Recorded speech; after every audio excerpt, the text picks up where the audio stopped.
Because sometimes we think alts, we just think hedge funds. And I was wondering if you could share, you know, with our crew, just some hedge fund strategies that you see, timing, liquidity, things like that, asset allocation within, and what's attractive to y'all right now, or what are you looking at?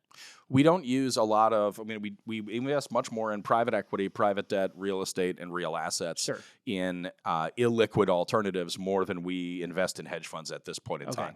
That could change at some point in the future. I've been investing in hedge funds for clients or for myself for 20 years, so I know a little bit about it. And even though we don't implement that hugely here at the moment, Sure. right?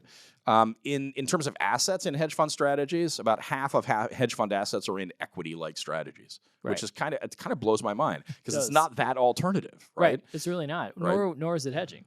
Right. Well, although I guess it could with if it was truly market neutral, then Right. fine, okay, Right. or that the long short had not a lot of bias or correlation or beta to market, but Sure. there's a lot of beta embedded in these types of equity funds. The most successful hedge funds have been multi-strategy, which I think makes a lot of sense. Like the Citadels of the world, for instance.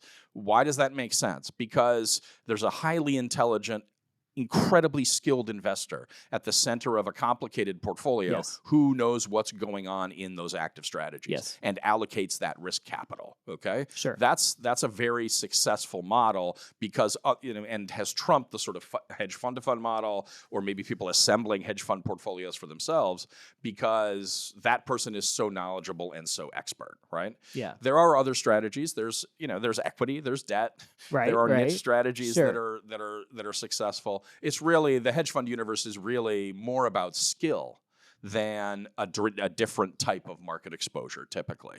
And there has been a bit of a brain drain of people in the investment business to successful hedge funds who are skilled. And so I think you can expect that skill will continue to redound.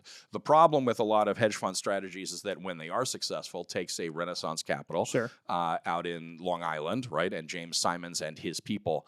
The original people who built that firm and many of those strategies no longer take outside capital in their most successful vehicle, Medallion, right? There are still some people who have that access, but it's hard to get the really good stuff. Okay. Right. So even for financial advisors who can access hedge funds either through those companies directly or through some of the platforms like iCapital Sure. and others, they're generally broader-based strategies that may not necessarily be as successful as the really good stuff. Yeah. But multi-strategy has been successful, and there's a universe of potential strategies in equity and debt and even more alternative type areas like global macro or niche strategies like relative value or other types of approaches where skilled people are trying to do difficult things.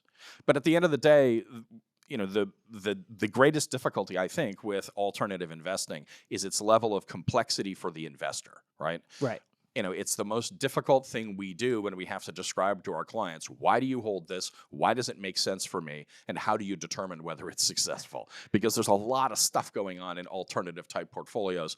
Either it's a different type of market exposure that we have to explain to them, they can understand, or whether it's tools and techniques that they're not as familiar with, usually using derivatives, leverage, and other things, or whether it's basically a play on skill, and that requires a lot of trust.